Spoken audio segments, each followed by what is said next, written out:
Derrick Rolon, a technical knockout winner over Moses Robinson in the 3rd round. We'll be back. The Problem Solvers put on a new hat during Trustworthy's Christmas sale. It's the one tool a do-it-yourselfer shouldn't do without. Dremel's new cordless freewheeler moto tool. Grip's leather work gloves have a patented pre-curved design for a comfortable grip that won't let go. Makita's cordless driver drill kit has a powerful 9.6-volt battery that recharges in 1 hour. Trustworthy saves you time and money. We're the Problem Solvers. ESPN is your ticket to the NFL when the Pittsburgh Steelers and Houston Oilers go head-to-head. Pittsburgh's forged steel curtain ignites the flame on one of the NFL's great rivalries. The Oilers' explosive defense adds fuel to the already raging fire. The Pittsburgh Steelers and Houston Oilers go head-to-head on NFL Sunday Night Football at 8 Eastern live on ESPN. My man makes a living thinking on his feet, so he can't get in a bind when he's covering his beat. He wears Hanes, Hanes, Hanes, it fits right everywhere. Hanes, Hanes, Hanes, it's not just underwear. Nothing makes a man feel better than the superior fit and comfort of Hanes. It's not just underwear. He wears Hanes, Hanes, Hanes, it's not just underwear, it's Hanes. Well, Al, it's been a night of grand entrances and quick exits. Yeah, Orlando Canizales certainly sent Jimmy Navarro home quickly. Devastating power by that young man. He is a terrific fighter, and Harold Rhodes, as we saw, took out the knockout artist, Ralph Reyes. Not so, however, for a fight that you and I had the pleasure of doing back in Atlantic City. It took place on October 11th of this year, and it was between Saul Mambe and John Wesley Meekins. We're going to go back to Atlantic City, back to October 11th, and a fight between Meekins and Mambe. We will pick up the action in round 5.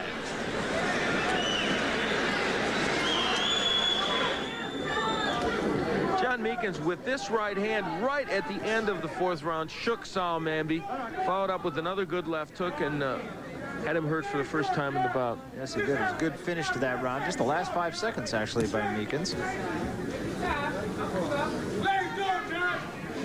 Well, Saul Mambe is clearly not what he was when he was champion. It would be silly to expect him to be at the age of 41. He did have the good win against Glenwood Brown, but right here he looks every bit of 41 as a boxer. Take a look at your scorecard. You got a shutout. Yeah, and I really think it's going to end up being academic, because I think those left hooks are starting to really cave Mambe in. And if Meekins continues that and goes to the body, he'll make an end of things here. He knows that. You can see he senses that. Meekins in superb condition, incidentally. Again, he's hardly even breathing heavy in his corner. And with John, you never know. There have been times when he has not been in the best of condition for bouts. Good left hand there on the way in. He actually missed with the right, but got a good left hand in short quarters.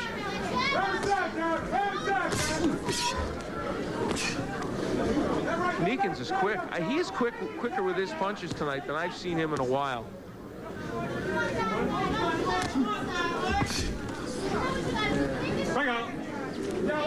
He seems to be fighting a carefully controlled fight, actually. He's not wasting any punches, as we've said.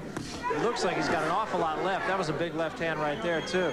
It's characteristic of Meekins. I mean, that is his modus operandi. And you know, now especially, he feels like he can take Mambe out if he lands a couple of good shots. But he has to be careful not to just be looking for the one shot. He should keep his concentration on throwing a series of punches. Looks down here at us. And it's true. He's been looking around the last 15, 20 seconons like he lost something in the audience. It's a dangerous thing to do. Looks like he's lost a little concentration through that. Well, he feels in control in there, and he probably is.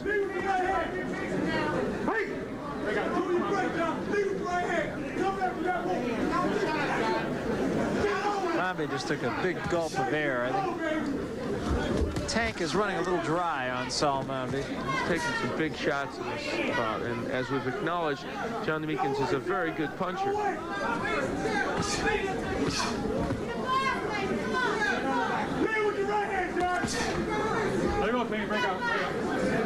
Well, Meekins has beaten many of the current generation of junior welterweights. Now he's beating one from the past. And I think the next step for him is to try and get a title shot. Well, there was a big right hand, and that really hurt Mamby. Mamby's still hurt.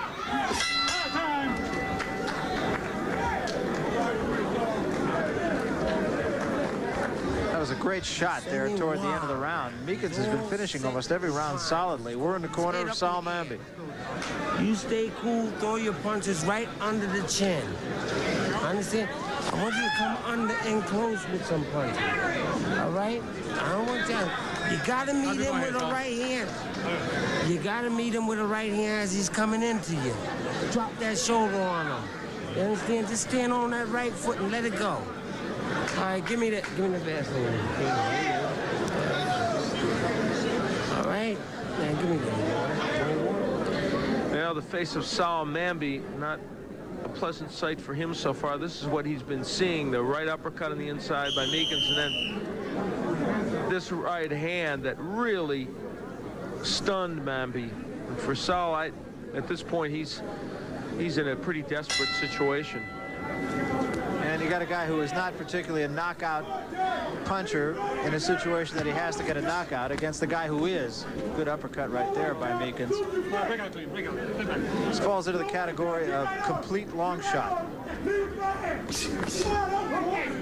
It's kind of like the University of Michigan in its older days being down 25 points or something. That's right. Can't play catch up. To somebody. No way they're going to pass their way into a game.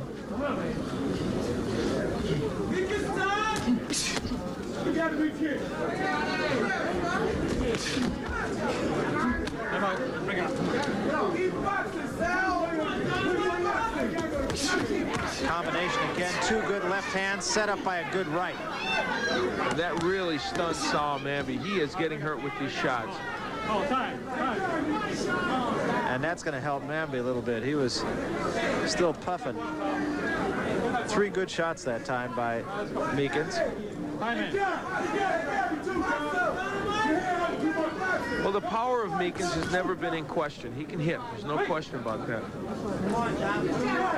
But it's all the other things that people have wondered about. His ability to deal with boxers that came in question with Harold Brazier. The fact that he goes down from time to time.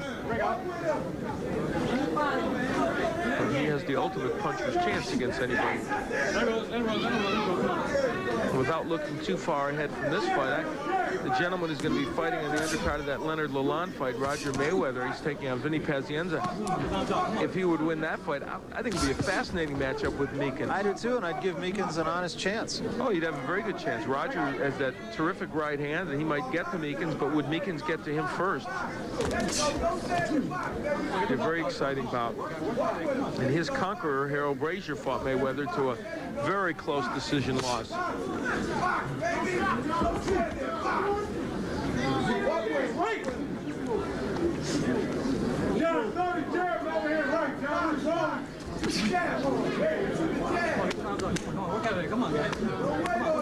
Does it ever happen that a fighter just thinks too much in the ring? Because John Meekins looks as though he thinks about almost every punch he throws. Well, he's a very cautious boxer. He's very meticulous, doesn't want to waste any energy. I just think he could be more aggressive. I think this is about a good example where if he were to put his punches together a little bit more, it would help him, and he's capable of it. Because you can end up losing decisions that way too. In this case, it'd be unlikely.